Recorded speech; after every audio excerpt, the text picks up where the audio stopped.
Hello, everyone, and thank you so much for joining us for the 21st SF Doc Fest. The festival will be held June 1st through June 12th at the Roxy Theater in San Francisco, as well as online, which is how our lovely audience is joining us today. A huge welcome to the filmmakers for the Bay Area Resilience Program. This program will be in person at the historic Roxy Theater on June 4th at 2 p.m. So if you all are loving what you're seeing and want to come and see this in person on a grand screen, please come on out.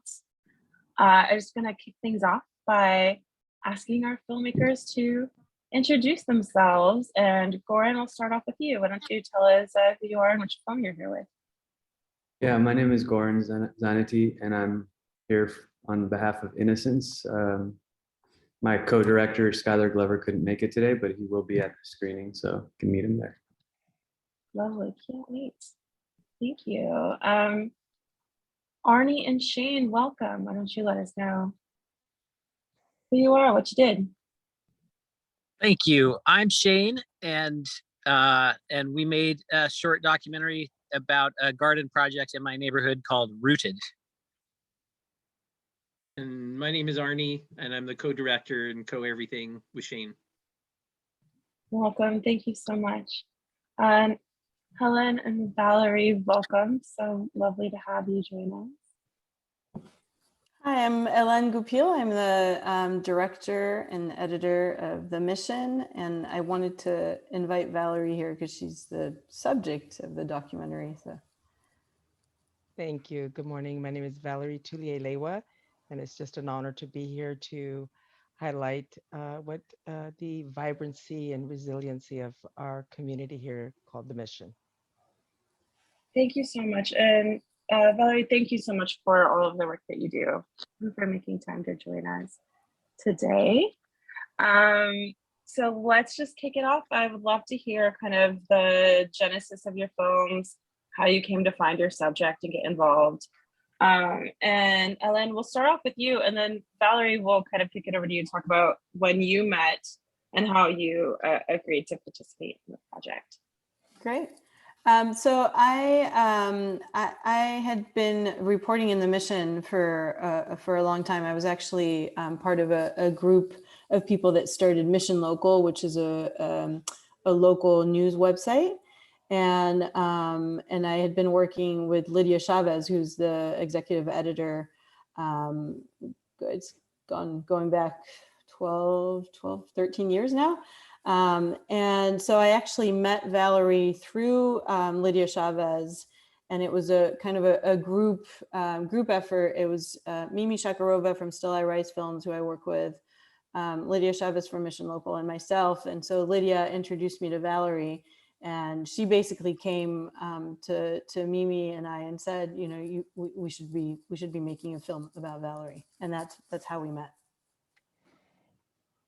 Valerie, tell us about it from your perspective. Was it scary to invite a film team to document while you're doing this time-sensitive and very important work? What was that process like for you? And I think you're on mute. Technology. There we go. Sorry about that. I was on mute. Good morning. Thank you for inviting me here.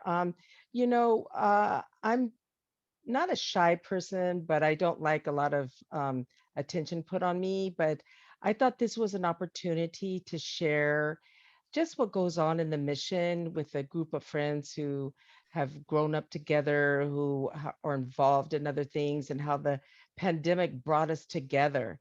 And that they allowed me to be the kind of the coordinator of it all. I call myself a facilitator, for me to move all the energy around to make, to have the Latino task force be so successful in its response to COVID. So I thought that is the story that I wanted to share more than about me, because I'm kind of shy, but not really. But it was really important about the work, because I feel like we did such a tremendous job, and I had such a blessed opportunity where my nonprofit work and then my city work came together. This synergy was just amazing. And so I'm very appreciative of Alen for following me around and documenting just really the work that we do together. And I appreciate that. Thank you so much. And I just want to add, for me, the connection between Valerie and the Latino Task Force, like having her personal connection was really important because it really guides her in her work. Like this is, this is what she's meant to do. Like this is not just a job. It's like, this is her life. And so that's the link that I wanted to make. Thank you both so much. Arnie, and Shane, can you talk about, obviously I think you said that you live in the neighborhood, Casada Gardens. Can you talk about how you stumbled upon the story and decided to turn it into a film?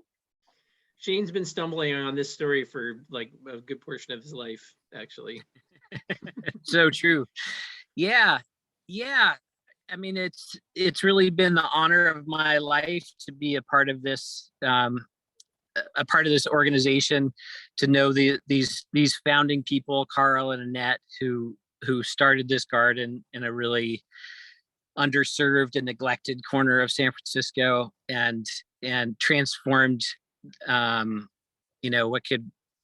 was basically a blighted block that was plagued with crime and fear and suspicion, and really in this 5-year period, the work of these two incredibly hardworking, loving people just transformed this block into this incredible oasis in the neighborhood, and the lives of the people on the block really brought a community of about 100 people together to around this work of the garden.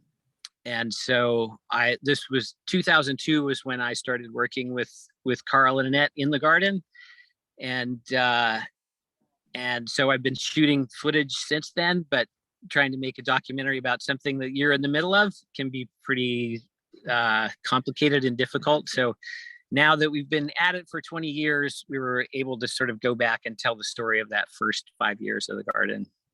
And part of the genesis too that's important to say is that one of the neighbors on the street, Jeffrey Betcher, who was the first executive director of the Casada Gardens Initiative, passed away recently and left a little amount of money to make this documentary to Shane to document what had happened on the street. And the intention was to just make a document for the street, a sort of archival thing, but as we kept interviewing people and talking to people, it felt more and more like a pretty important San Francisco story. And so that's why we submitted it to the festival and kind of realized that there maybe some other people should see it besides just the folks in the community, because it's pretty inspiring.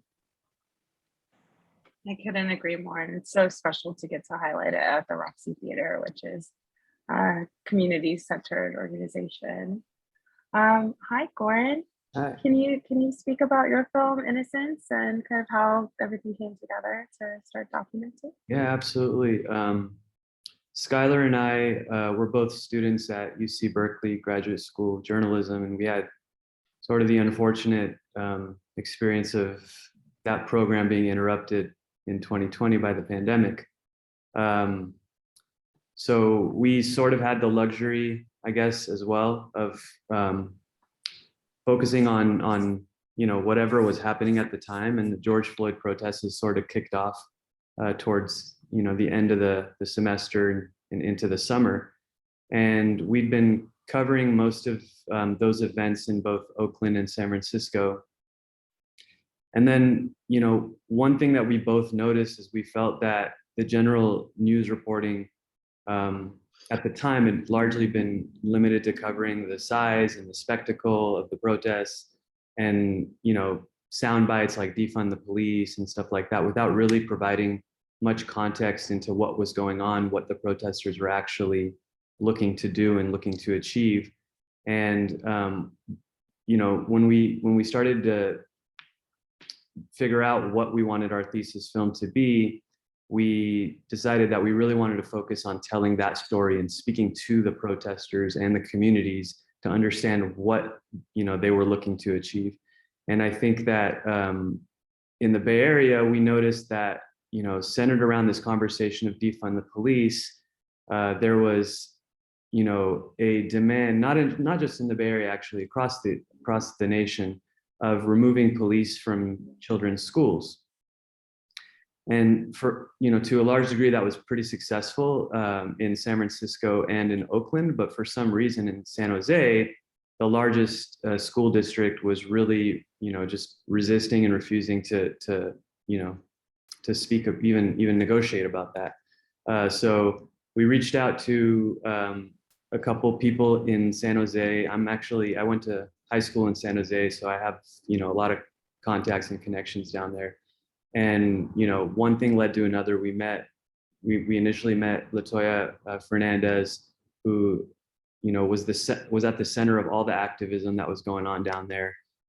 Through her, we met Beja Gonzalez, who was trying to change the system from within by running for a school board seat. And then we met Lori Valdez, whose story just completely touched us. And we just felt a real strong need to be able to bring her story, which did not get much coverage, to the big screen. And that was really, that really became our mission for, 2020, 2021. Awesome. Thank you so much. One thing that I really love about this program is that these stories are still ongoing, right? The activism is still happening. We're still in the fight. We're still in the struggle in so many ways. And I would love to just hear a little bit about like an update of what's happening. And Valerie, let's start with you. Like, what are you up to? What is going on with your work? How are you doing? Also, we all love you and thank you for being here. Keep putting myself. You're mute. Thank you so much. Yes. I was deployed as a disaster service worker from my city job, and I had my supervisor and also the director of the Human Rights Commission, Dr. Cheryl Davis. They joined together and they asked for me to support the Latino Task Force. Since then, I've been recalled back to my job, but I continue to volunteer for the Latino Task Force because the work is not over. The pandemic is not over. And one of the things with the Latino Task Force is that I know that the larger society wants to go into recovery, economic recovery, but we're still having surges. So our work is still being consistent. And so I think that that's part of, like, for me to just be there to have that continuity, to say, no, we still need vaccines, we still need testing, we still need resources, the hub resources. We still need a lot of things. We're not out of this pandemic. It might be easier for some other economic classes, but for those in the mission and for Latinos in general and people of color in general, it's not over. So I think that the work continues. And so we really make an effort we're not going to just get up and leave. And the one thing that I do want to say really quickly is that we also, through this pandemic, realized that we do not do business as usual, that we cannot go back to pre-pandemic behavior. And so what is the new norm? What does that look like? How are our services delivered? How do we continue to work with community in a collective way that has never been seen before, ever? Collaborative has been seen, but the collective together, the way we've done it, has never been experienced before. And we want to hold on to that magic. We want to hold on to that secret sauce that has been working for our community. So thank you. Beautiful. Thank you so much. And then how about you? Are you still continuing work within the subject matter? No, I make short documentaries, so I've been doing research on other projects and working on other things, but Valerie and I are in touch, and like you said, it's an ongoing thing. Like it hasn't stopped. And I hope that the film gives a glimpse of, that, like a time capsule almost of like what was happening then, but it's always changing. Yes, most certainly. And I'm going to continue to tell stories, that matter, and to highlight the people who are helping, like Valerie. Beautiful. Thank you so much. Shane and Arnie, how about you? What's the state of the garden? What's the state of your work within the community? Yeah, the garden is still there. So many of our founding members have either passed away or been displaced from the neighborhood, or just had to move for various reasons.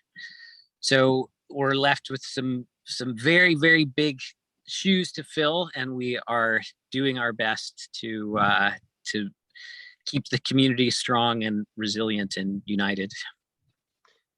And the what you'll see in the end of the movie is that there are ambivalent outcomes for the neighborhood, which of course follow every kind of neighborhood improvement project. And so, it's something that part of the reason why Shane had a hard time working on this documentary for a long time is that there is this constant push and pull between things getting better and the people who originate it being pushed out because it's better. And so that's something that I would say is, kind of up in the air still for that neighborhood on that street, but also for the Bayview as a whole. There's still some tension in the air, and Shane, his community, a lot of the people are still there, although some of the founding members have left. There are a lot of people that have been there for a long time that are still on that street. And so there is still some core of that, but it is definitely something that we were, that in the inspiring story has that layer on top of it, which is just that sadness that people still haven't quite figured out a way to make things better, and then also make them not expensive, so that people who were there when it was hard can stay when it's better. So thank you. And I do remember touching upon that within the film, where you say that it's important to make sure that you make space for folks that are not these new tenants, new to the community, that are just drawn to the work after the fact of beautification. I mean, I personally, I lived in the Mission for 15 years, and I definitely saw that cycle there as well. Thank you both so much. Goran, how's it going? Are you still in contact with your subject members? Yeah, Any updates? Absolutely. Yeah. I mean, I talk to Lori Valdez every day. Hopefully, if this is this Q&A is being shown at the screening, she's watching it and is present. But yeah, after the summer after the completion of our film, we received some good news that the San Jose Unified School District did revise the contract with the San Jose PD, removing police from the schools. However, they fell short of completely ending the contract, and so police are still present at certain events that the schools hold. And then likewise at Oak Grove School District, Beja, was successful in, leading the charge to eliminate